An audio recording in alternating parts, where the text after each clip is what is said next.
I've been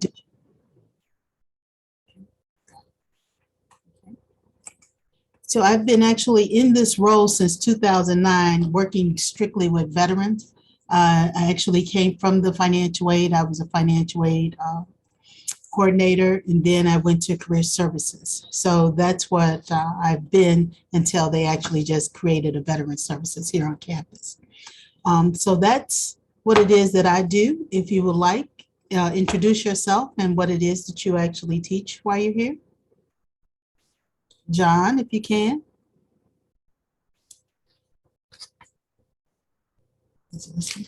Sorry, it took me just a minute to unmute. I teach communications, and I get involved in learning communities and some service learning kinds of projects on campus, and I'm really happy to be here. Okay, thank you. Okay, Stephen? It looks like Stephen shared in the chat just now. I mentioned you not having a mic, but emergency management specialist for the college. Okay, all right, thank you. Okay. All right, so if you have any questions, feel free. We'll be checking the chat and I'll be able to answer any questions as we go along. Okay. Basically, the overview is building awareness about the veterans here on campus, and then take a quick question poll. Let me bring that up. Share. Stop sharing.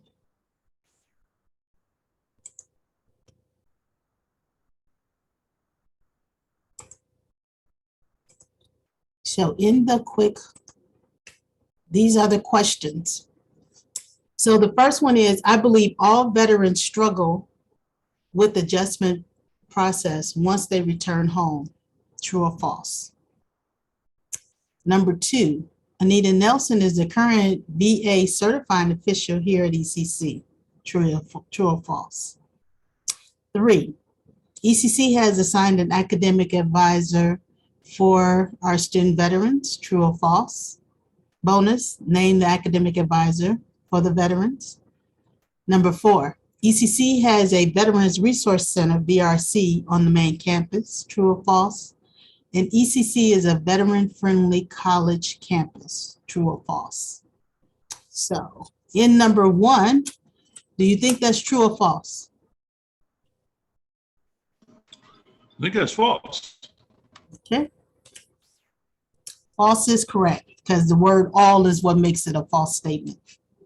Number 2, Anita Nelson is the current VA certifying official. True or false? False. Correct. Samantha is our VA certifying official. Number 3, ECC has assigned an academic advisor for veterans. True or false? I would hope that's true. It is true. Tiffany Bruno is the academic advisor's name.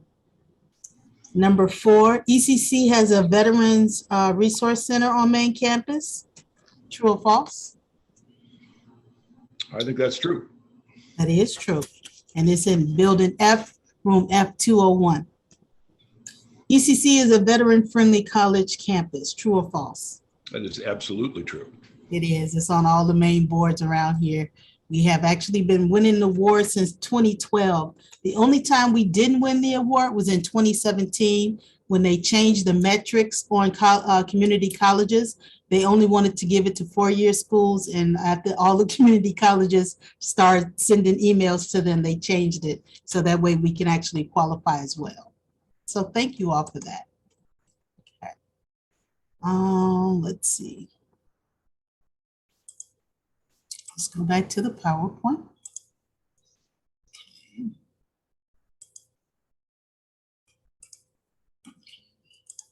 So in building awareness, this is really where it steps in to say, how do we actually have veterans on campus? And the answer is yes. A lot of them don't self-identify. A lot of them, because they serve their time, they just want to actually say, let's move on and let's keep moving.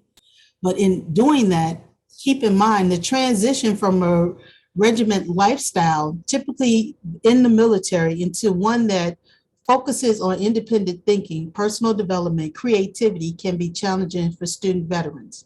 Exactly what this statement means is every day while you're in the service for 3 years, you know from the time you get up what you're going to be doing. You have the same thing, whether it's PTs, whatever it is, you have a duty, a job. That's what it is that you're going to be doing. And you know each hour what it is you're expected to be, what you're expected to do. Now you get out of the service and we send you to college where it's open. We tell you whatever you want to study, whatever time you want to take classes, you select your teachers, you select where you want to go. And that can be kind of overwhelming from somebody that's always been told exactly what it is that they're doing each day. So we want to keep in mind as they start, was we start telling them, you have the free will to think and do whatever it is you want. A lot of them still need to be told that's how the point of contact person came in, because I'm the person that say, hey, you know, you come to college, what is it that you want to study? A lot of them don't know what they want to study. A lot of them are not sure what college life looks like. So that's where it is that I actually step in to actually help a lot of them with that. Okay. Any questions on that? In identifying, one of the main questions that we asked veterans as they're coming in, what is it that you would be most helpful that a faculty or staff could do? And the one word that they came up with was respect, to be treated with respect. Not that I'm a veteran, just be treated with respect like I'm a human being and a person. And I, you know, always stress, well, you don't have to worry about that. All of ECC staff and faculty does that. Okay. So now I'm going to, relating to others, recognize that the carefree college attitude for some students can be troubling for veterans who have seen the real world. Plus, they're a lot older than the 18-year-olds as they come in. This can make it difficult to relate to their peers. I want to show you a video. Let's see if I can play it. I should be able to. Why's my screen not letting me? Tyler, would you be able to play the video? Yeah, would you be able to send me the link to it or a link to the slideshow? Okay. Oh, I thought I sent you the PowerPoint. Let me double check. If not, would you be able to send it to me really quickly, Anitra, and then I can put the link in the chat, certainly, or I can share the video. Yeah, the video, it comes up with the. Try control plus the click. Sometimes that helps. Control plus. Oh, just control and click at the exact same time. Like that sometimes works. Yeah, I see the chat. I see the link. Oh, there we go.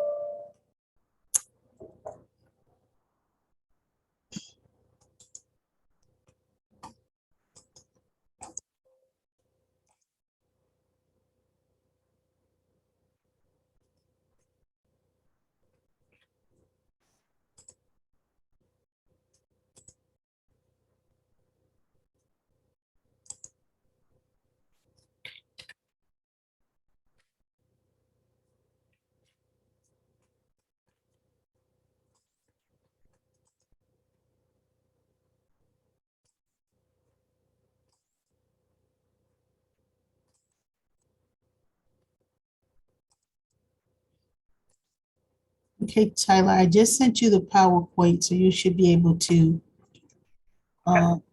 pull up the link in the PowerPoint. Okay, bringing up my email right now.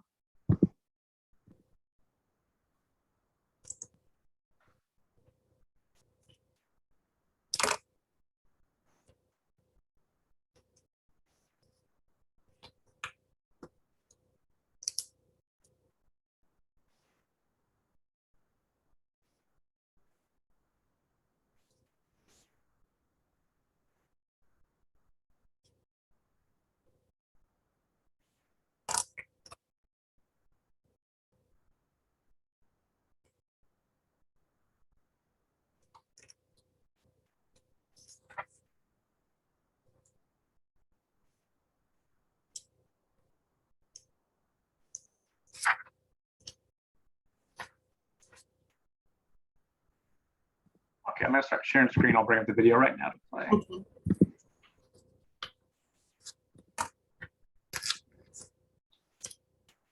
You all see a video screen now? Let me check one thing.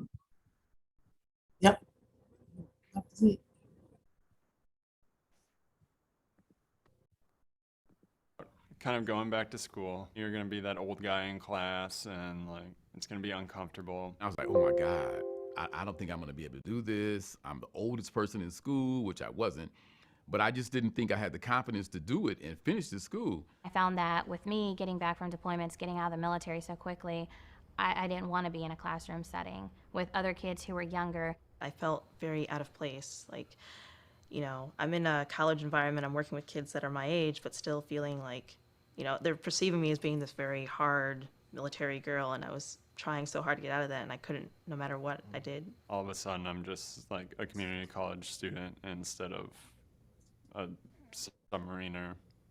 So that was kind of difficult. There's a bit of depression that comes along with it too, because you're not who you thought you were anymore, and you kind of, it's a struggle just trying to find that sense of self again. I felt like a failure. I felt like I joined the Air Force to get my degree, and time runs away from you, and deployment after deployment or moving, and you end up not finishing a degree.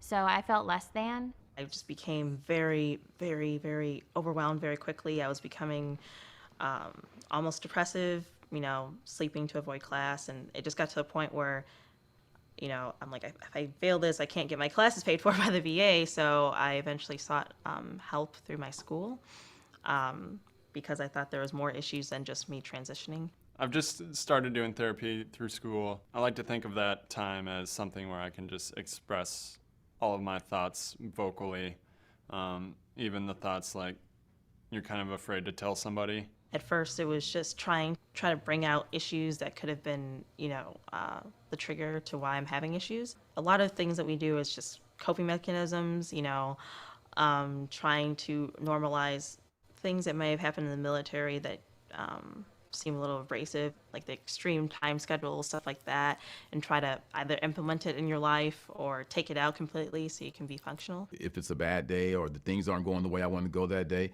it's okay. You know, it's okay. We'll get through this day.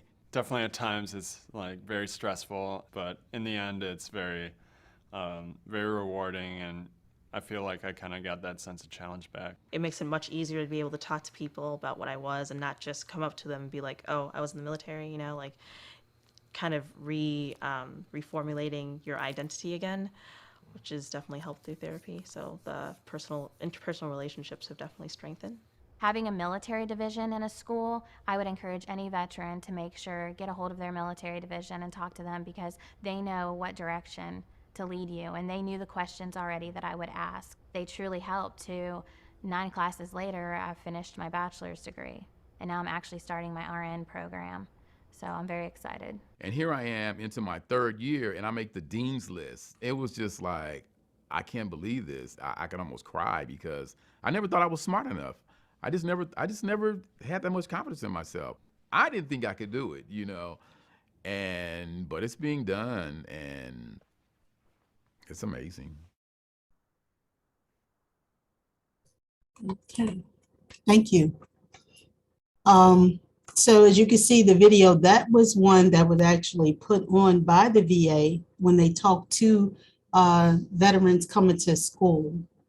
Any take on that? Any questions?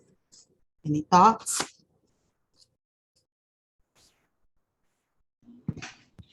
Something that jumped out to me immediately was the one who mentioned like the identity shift, in the sense of it being such a strong part of his identity. I think he mentioned submariner previously, that he doesn't feel like that's as applicable, or it's harder to kind of see that within the community college setting, that now he's sort of just a student, I think he said. That struck me in terms of like just a significant sort of readjustment that might impact lots of small things, sort of decision making, but just a full identity being kind of rethought seems really impactful and significant for somebody. Mm-hmm. Mm-hmm. One of the things that I find, maybe because I'm teaching in the evening, is that it's not just all of those kinds of feelings that the video did a nice job of explaining, but they're often going through transitions that affect their housing and affect their normal business, cars, everything else that's going on, work, and so forth. And they can feel very overwhelmed, in my experience. Mm-hmm. Mm-hmm. And one of the things that when I talk to them, I try to manage their time. And the reason I try to do that is because a lot of students, when they come in, they want to hurry up and finish because the GI Bill is for 36 months, which is roughly 3 years. So they want to hurry up and finish because they want to be sure that they, use their benefits, but also they work full time and they have a family. So I try to help them manage their time frame because if you want to go to school full time and you're working full time, that's already 16 hours. It's only 24 hours in a day. So when I bring, and then I also have to make sure I put in about commute time because not only do the veteran students, a lot of regular students don't even take that into consideration. How long is it going to take you to get to here, to there? When you get here, you have to find parking. And now that more students are on campus, parking is not like it was last semester. So, those are the things that we have to keep in mind. So when I start breaking it down like that, then that does help them to understand that, we are here to make sure that they're successful in the classes that they're taking. So, and I try to get them to be either associates of arts, associates of science, so they could take a lot of different classes. That helps them also decide on what it is that they want to study. Okay. Thank you all for that. Also, mention real quick from the videos, following up on what you said, Anitra, about the GI Bill and the 36 months, is the student who mentioned like that time frame sort of impact. Recognize I have to finish by then, or else my tuition is paid for, and also challenges with kind of maintaining grades and just that being in the back of somebody's mind, as you mentioned. To me, it's also just very striking. Right. And again, and what I try to, help them with that is saying, I don't want you to overload just trying to finish within that time frame. Because depending on what it is you're studying, the government will extend those benefits as well. So it's, that always is good for them to know, and that helps them also to slow down as well. So, yeah. And with the state of Illinois, not only is the federal GI Bill one, but the students that were Illinois resident and they come back, we have what's called the IVG, the Illinois Veterans Grant.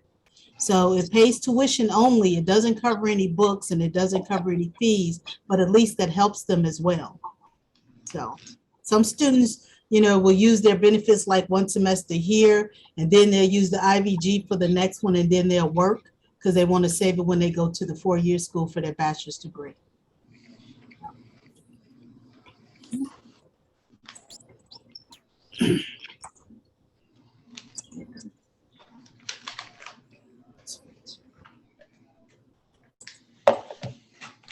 Watch the video. So you should have received a notice of a handout that shows the different handouts that I actually provide during the training. And it's really just for you to actually review the adjustment issues in the classroom. This is one that the VA actually put together, and they sent it to all of the colleges and universities to actually have in their toolkit as handouts for faculty and staff. And if you look through it, it will come up with distractions. And these are things that they actually got from the veterans when they were in class. So a couple of them about the campus culture is always good, like I said, to have a space for them. So that's where our VRC, the Veterans Resource Center, actually comes in. And then privacy. So usually, I don't know if it's still being done about introductions about yourself. So some will share, some will not. Pushing the issue, you may not find out until later, because what happens is, what I always try to tell instructors is the privacy thing, they don't want you to know about a lot of doctors' visits that they have to go through. And a lot of these are planned 6 months in advance. So this is sometimes even before they know that they even want to come to school or that they're going to take their class. So when they get the syllabus, and it may be a same day that they have their doctor's appointment, and they may let you know that, is it a way for me to take the test early or take it, in the testing center? The reason that, and if they say because I have a doctor's appointment, it's hard for them to change those doctor's appointments. Again, these are 6 months out in advance. So if they have to change it, it might be another 6 months before they actually can meet with their doctor or whatever it is that they're going to do. So I usually try to ask instructors to be a little flexible with that if you can, and if they told you ahead of time, try to work something out with the student, because again, their appointments are, like I said, 6 months early in advance, and that's just one of the things that it's hard for them to really reschedule. The other thing that you should have received in your handout is ECC free resources. These are the things that I actually send to students. I send a welcome letter to them each semester. And I usually try to give them all of our free resources so they can actually have access to that. So that way they know if they're home or if they need to write a paper or if they have a question about math, these are places that they can actually reach out to. Also, the wellness professionals are having something that's come up, so I make sure that I send that out to the student veterans as well, so that way they can have that information if they needed to talk to somebody other than myself. The wellness professionals are there. The Department of Education sent out to all schools, colleges, and universities saying these are the 8 keys to have a veteran be successful at your school. So what you actually see, if you look from key 1 through key 8, ECC actually completed all 8 of these keys, and I gave you, the brief explanation of when that actually happened. So those are things that we're actually excited about, and I'm excited about. We did receive the military-friendly endorsement, and we actually got it this year for 2022. So that's one, I have to update that. So I'm actually excited about it. We did get the award in 2019 for Military-Friendly Spouse School Award. We had a couple of spouses that was actually on campus, so they participated in one of the things that we actually have, so we were able to get that distinction as well. We actually have a Salute Veterans National Honor Society as well, and we actually have 29 students that have actually been inducted into that. And that's like the PTK that all schools recognize for those that want to go in Honor Society. So the Salute Veterans National Honor Society works the same way as PTK. It's actually on their transcripts. We give them a white stole, so that way when they graduate, they can wear it. And we're excited about that. So a couple of students, that's one of the achievements that they actually strive for, so they can, on graduation, have a lot of things that they wear for that. The outside partnership is the VAC in Batavia. Jake Zimmerman, he's the superintendent, and he actually was the president of, when he attended here at ECC, of our club, MBU, Military Branches United. So Jake and we work pretty closely, and anytime that is an event or anything come up, I make sure I send it out to the students so they can have that as well. The VFW post in Elgin, that is one that they have a couple of things going on. So anything that's happening is sold along with MVETs. So anytime I find that out, those are the outside resources that I actually have that I sent to students. Fast Facts. This is one that was a brochure that we had, and now that we're trying to get away from a lot of paper, so it's actually on our website. So when you go to elgin.edu, and if you scroll all the way down and it says veterans, you can actually click on, and a lot of these resources are actually there as well. So I make sure I give that information to the student. The next handout that you would see would be Missing Perspective.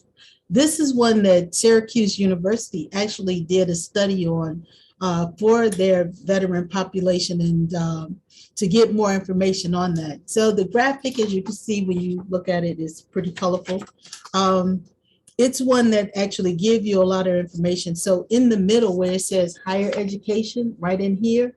So if you look at it and review, it actually gives them a lot of perspective, like motivated for pursuing education, problems or barriers that hinder the pursuit of education. 56% says lack of financial resources. And that means that there are times when the post 9/11 that a lot of students want to apply, if they haven't applied early enough, it'll take a while for the resources to kick in. And they don't kick in the very first day of class because students can actually drop up to the first day of class and not charged anything. So what the VA usually does is wait and send it out until after the classes have actually started. So that's where the lack of resources can actually kick in. And the same thing for books. the book stipend doesn't kick in until like 2 weeks after classes have started. So what I have actually worked with, a lot of instructors have their books in the library, and then we actually teamed up with the VFW in St. Charles, and we have a book scholarship that we can actually award students to help them get their books. And then once they usually receive their VA funding, they usually repay that back. So that way we could pay it forward to the next student. So that's one that I actually have. So you can look at the missing perspectives, just to give you an idea on how some of the veterans actually view higher education, because it's another step of them taking, and it's a lot of them changing careers. Some are going for criminal justice, some are going for the STEM. So it all depends on what it is that they really want to do. So that's a good resource for you. The Veterans on Campus Do's and Don't. Now, this is one that was actually put together by Cognito. And when I did this back in 2015, 2016, Cognito had a video and different slides and things. And a lot of schools wanted to use it, but the cost of that was $5,000.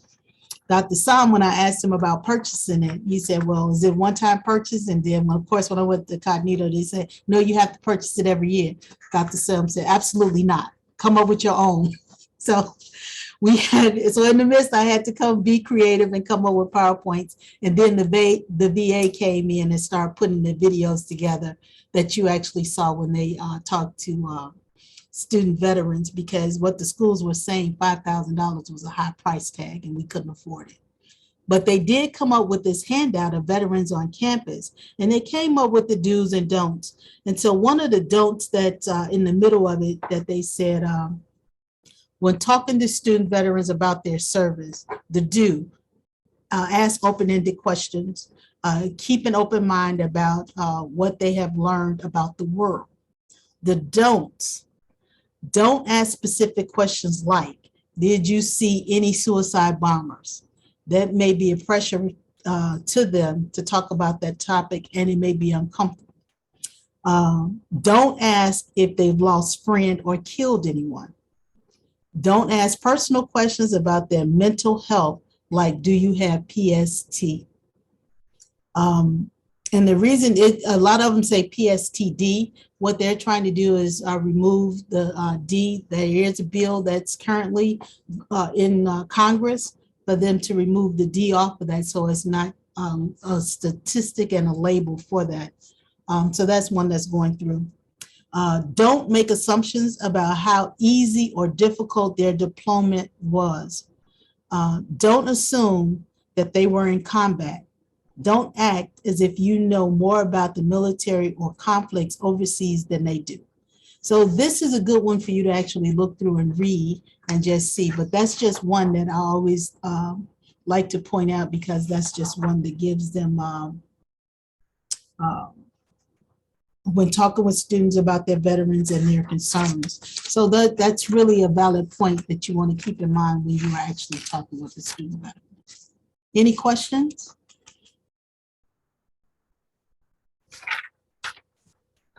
Any There's so concerns? many things in this document, Nitra. I have like lots of questions I wrote down, so I'll just ask a couple because I don't want to dominate the conversation. One is with wellness professionals.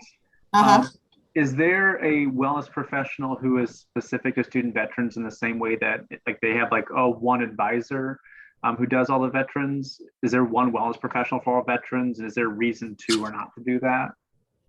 No, we don't have one specific for veterans. And the reason why, because usually whatever it is that comes up is usually specific that they can actually address it. And then they also have the vet center that they can actually contact, that they can actually have the vet reach out to as well. Another question I had is looking at the different, scrolling up a little bit. Sorry, give me 1 second, the document. In terms of some of the adjustment issues, so things like unstructured setting, relating to others. I was wondering, in your experience these past couple of years, has the main shift to kind of online learning exacerbated those things? Like, has it made it more challenging for student veterans? Does it seem similar to a lot of the student population of general challenges? Because I guess just looking at that list, thinking about kind of unstructured setting, that's something that's impacted a lot of students with online learning, having a little bit lack of a structure for online classes. In the same way of kind of relating to other students have said, hey, that's really difficult online, or that can be difficult online. Have you noticed anything particular to student veterans these past couple of years with online? The online class that has actually been challenging for the student veterans have actually been the math class. A lot of other classes they've been able to adapt to and, come in. The one thing that they really have was a place to study and just have that quiet place. So sometimes home, just like other students, they didn't really have that designated space that they can actually go to, like a library, to actually study or pick up. And those that didn't have laptops, when ECC was able to offer Chromebooks, that did help. But now that we're open, when we were open, they were able to come to the library, come to the Veterans Resource, just so they can have that quiet a moment of study, just so, and get that school atmosphere, not necessarily be surrounded by other students, but just to be in the school for that study time and that study period. Hey, Nitra, this is John. And one of the questions I wanted to ask about had to do with National Guard. I'm running into a lot of students who have been in the military who then join the Guard. And I think that can work the other way too, where people join the Guard and ultimately go to more full-time deployment. But one of the things that I notice, and I'm being told by students who are in that situation, is that sometimes they don't have complete control over the emergency deployments that they have. For example, during the time of COVID, there have been medical units that have been deployed to go out and help, hospitals and other parts of the state, or that there's an immediate need for training. And so their normal schedule of weekends and updates are displaced by the fact that they sometimes only have days of notice, and then they have to go for the kinds of training. So in my situation, I try and make it a real priority to work with anybody that's a first responder, to be flexible and that sort of thing. But what are you running into? Or do you have any advice about, how we can encourage or help or respond to people that are in that particular part of service? Well, we do have it that you can actually have it where the student is actually free, because they won't be able to actually do a lot of work or study while they're in the midst of doing that training or wherever, when they actually have to go somewhere to do the work with that. But you can actually freeze them where they are, and then they can actually pick back up depending on how long they're going to be gone, or they can receive what's called an incomplete grade. And because they're going to be deploying with the veterans, I think where before it was only like a semester that they had to make that up, they can actually come back and pick it up from where they left off. And we give them a longer period of time to do that. So as an instructor, you can, let them know that, hey, I can, stop you where you are, and then you can pick back up, from here. But as the classes continue to move on, you can still give them that information, but, let them know that they can actually retake the class if they want to, if they feel comfortable doing that. Some do, some just like, give me the information, I can read it and I can catch up, and then I can actually turn the I into an actual grade. So I guess one of my other questions that's related to that has to do with benefits for them. So let's say, for example, that a student justifiably needs an incomplete, and we work with them to that end. Does that complicate things for them in terms of being able to get sustained benefits or to communicate those things? Is there anything that we can do on our side to help them with that? How does that all work? Well, the benefit, especially if they're in the National Guard. Now, if they're actually going where they're in the service and they're deployed, they have papers from that. And what we do on our end, we make sure we communicate so that, one, it doesn't hurt them with their benefits, and it cuts them off at whatever that time is, so they don't owe any money back to the federal government because they didn't complete the semester out. So we do have letters that we, once we know that they're going to be deployed, if they're not in the National Guard, but if they're in the regular service where they're using like post 9/11 benefits, then we actually send letters so that way they can actually cut that off. National Guard, we send the letter with that, but the National Guard pays as long as they're attending classes. And so what happens is, once the National Guard, we know that they're going to be deployed to go do whatever they need to do, like you said, for COVID, they would actually stop whatever it is that they're paying them because they're going to be receiving, they stop paying them their education part of the benefits. So that way the months don't add up or is counted against them, but they'll still be receiving whatever benefit pay that they're going to be doing because they are in the National Guard. So we do work with both agencies so that way it doesn't hinder the student. And then whenever it is that they're ready to pick back up and take that up, then we let them know that as well. On another subject, I'm sorry I have so many questions, but I want to make sure we're doing the right job for these people. Now and then, I'm in a class because people are using communications extensively. There's a lot of anxiety that can be associated with that. It can tip many of the kinds of behaviors for everybody, including veterans, about anxieties and other things that are going on. So it's not uncommon to have a lot of conversations with students who are expressing those things.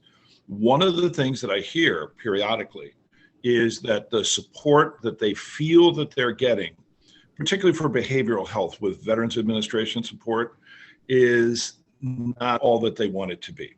And so one of my questions has to do with whether there are local referral sources, because I know there are any number of great counseling groups in the community, in addition to the kinds of things that wellness does. I just need a little help in understanding whether that can be coordinated, or at what point would I be giving poor advice to say, well, why don't you seek out another resource? Well, and that's why I make sure that in the welcome letter, I give them the information. But a great resource is the Veteran Assistance Commission.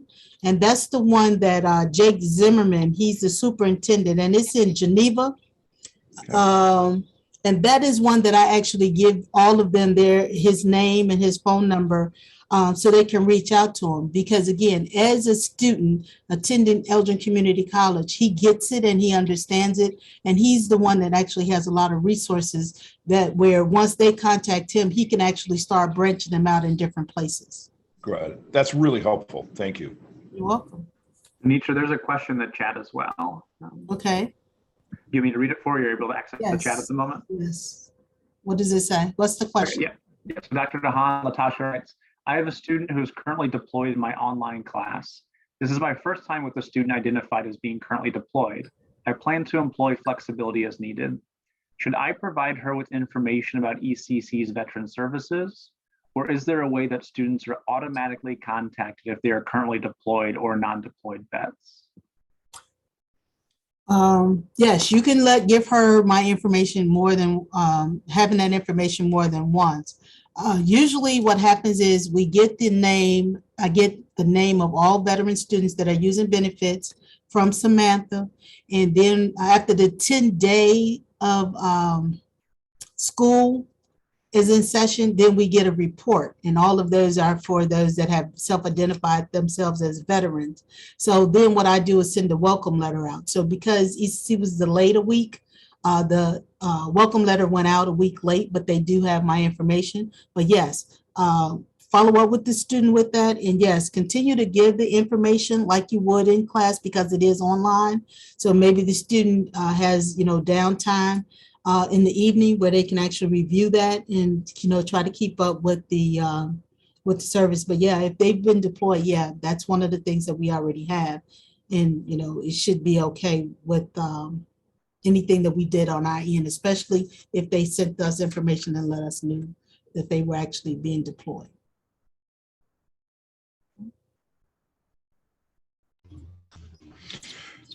Anitra, one other question, been very helpful to us.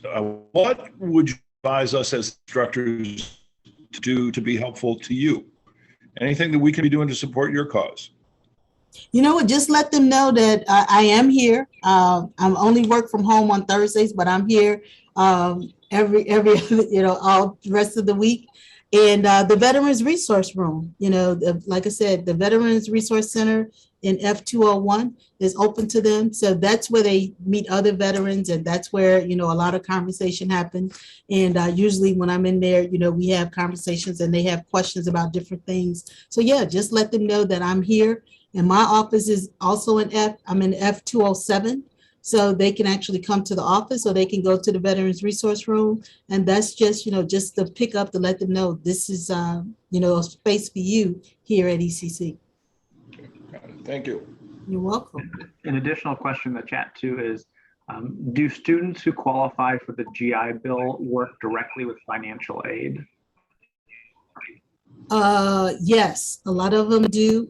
Sometimes they bring the paperwork to me, especially if they have other questions outside of that. But yes, usually they work directly with financial aid because I also try to get them to complete the FAFSA application as well, because they're eligible for that as well.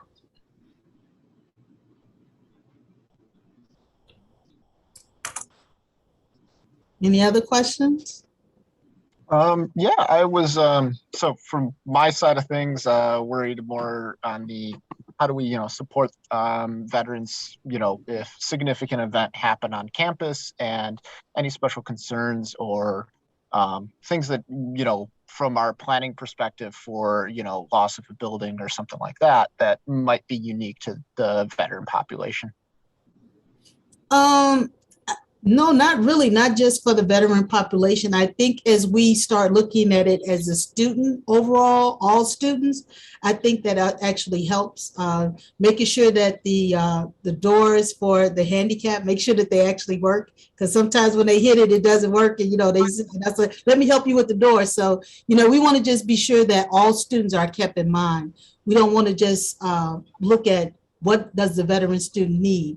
Because again, they are students. So if we look at it as a whole of all students, because if the veteran student need it, 9 times out of 10, other students will need it as well. Yeah, awesome. Yeah, and it's interesting that way because like a lot of the stuff that you talked about, I came from working as a first responder in an ambulance, and not that everything lines up the same, but a lot of the stuff is very similar to that population, that population's needs. So it's just really interesting that there is that it rhymes, for lack of better terms, and support. So cool. Thank you. Any other questions? So again, make sure the ECC resources, like I said, check out our on elgin.edu. A lot of this information is already there for students to actually stroll through, and my contact information is there as well. Okay. Do we have any other questions at all?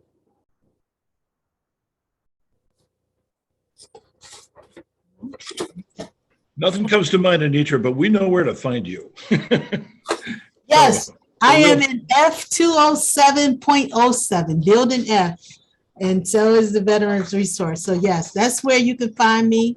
I'm usually here, like I said, Monday, Tuesday, Wednesday, and Friday. I'm usually here from 9:30 to 7. And on Fridays, I'm here from 9:30 to 4.